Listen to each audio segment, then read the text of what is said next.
हरे कृष्णा। स्वागत है आप सबका हमारे इस कार्यक्रम में। और इस साल हम आ गए हैं नए साल में। देखिए, दिन जैसे एक दिन के बाद दूसरे दिन आता है, ऐसे ही एक साल के बाद हमारा दूसरा साल भी आता है और हमारी ऐसे ही ज़िंदगी निकलती रहती है। तो क्या करना चाहिए? देखिए, बीते हुए साल एक एक करके जा रहे हैं और एक एक नया साल आ रहा है, तो हमें भी नए साल में कुछ नया चिंतन करना चाहिए और जो पुरानी बातें हैं उसको भूल जाना चाहिए। देखिए, जो पुरानी बातें हैं वो है ही बेकार। जो हो गया सो हो गया, उसको मिट्टी डालो और उस बात को भूल जाओ और कुछ नए तरीके से ज़िंदगी को जीने की कोशिश करो। कुछ नए प्रोग्राम, कुछ नए अपने कार्यक्रम, उसके बारे में सोचो। देखो क्या होता है, जैसे एक दिन ख़त्म होता है, हम सो जाते हैं, फिर दूसरे दिन जब उठते हैं एक नई सुबह होती है। ऐसे ही जब हम एक साल ख़त्म हो जाता है और दूसरे साल में जाते हैं तो वहाँ पर भी हम एक नया परिस्थिति की कल्पना करनी चाहिए। देखिए, हम जैसे सोचते हैं हमारा वैसे ही होता है। हमें पॉजिटिव सोचना चाहिए और अच्छा सोचना चाहिए। जो हो गया उसको लेके दुखी होके बैठना बेकार है। तो इसीलिए थोड़ा अच्छा सोचे और पिछले जो अपनी ज़िंदगी बीत गया है उससे बेहतर सोचे। तो जैसे हम सोचेंगे हमारा होगा भी वैसे। तो और दूसरों के लिए भी वो अच्छा ही होगा, क्योंकि हम अच्छा सोच रहे हैं, गलत नहीं। तो अच्छी सोच का अच्छा असर होता है। एक दूसरी बात ये भी है कि इसका हमें ख्याल रखना चाहिए। क्या कि जो हम बोल रहे हैं उस बात पे टिके। अगर हम अपनी बात कुछ बोल कुछ और रहे हैं, कर कुछ और रहे हैं, तो उसका भी असर कम हो जाता है। अपनी बातों का जो वजन है वो कम हो जाता है। तो इसीलिए आपको एक इस संदर्भ में मैं एक बहुत ही सुंदर सी प्रसंग सुनाती हूँ। क्या हुआ कि एक बंदा जो है, एक सज्जन जो है, एक गांव में रहते थे। अब वो चलते चलते जा रहे थे, रास्ते में उनको एक पोटली मिला और उस पोटली में था 50 सोने की सिक्के और उसके साथ साथ एक छोटी सी चिट्ठी भी थी। तो उन्होंने अच्छे से उस चिट्ठी को देखा।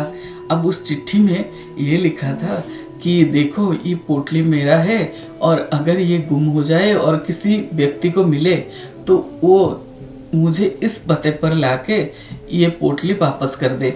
अगर वो सज्जन प्रामाणिक है और मुझे लाके वापस कर देते हैं, सहृदय व्यक्ति है, तो मैं उनको 10 सोने के सिक्के उपहार दूंगा। तो ये उसने पढ़ा और उस सज्जन को लगा कि देखो, मुझे मिला ज़रूर है ये, लेकिन मैं तो इसका अधिकारी नहीं हूँ, तो इसको लेके इसकी जो मालिक है उनके पास पहुँचा देता हूँ। तो उन्होंने क्या किया, उस पोटली को लिया, तुरंत उस जो पता लिखा था उसमें, उस पते पे पहुँच गए। और वहाँ पे वो जो सेठ था, वो धनी तो बहुत था, सेठ तो बहुत बड़ा था, पैसों की बहुत सारा पैसों का मालिक था, लेकिन उसके मन में लालच भी था। जब उसने देखा कि ये पोटली लेके कोई आ रहा है, तो उन्होंने मन में कुछ सोच लिया और उसको बोला कि अरे ओहो, इस पोटली से तो तुमने 10 सोने के सिक्का पहले ही रख लिया है। इसमें तो मेरा 60 सोने के सिक्का था और चलो कोई बात नहीं, तुमने रख लिया, मुझे तो देना ही था। अच्छा चलो ठीक है।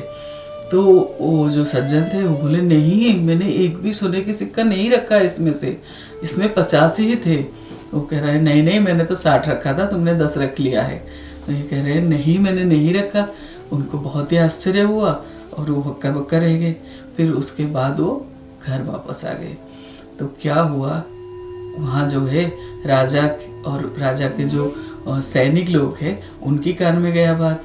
तो उन्होंने क्या करा, उस मालिक को, जो सोने की सिक्के की मालिक है, उनको बुलाया और उनसे बात करा।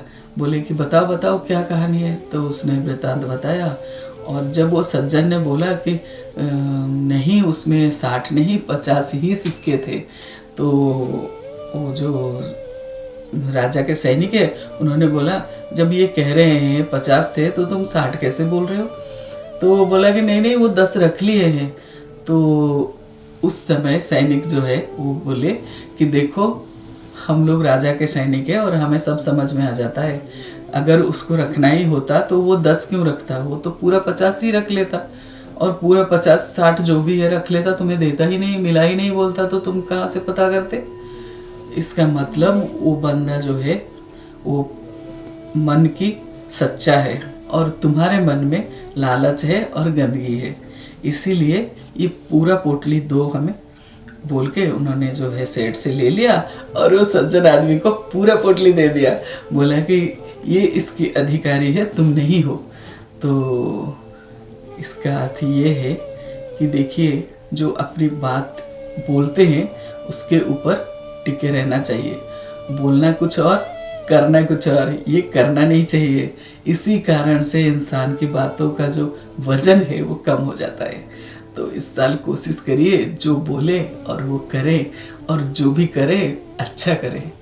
तो आज के लिए इतना ही, फिर मिलेंगे एक दूसरी प्रसंग के साथ। हरे कृष्णा।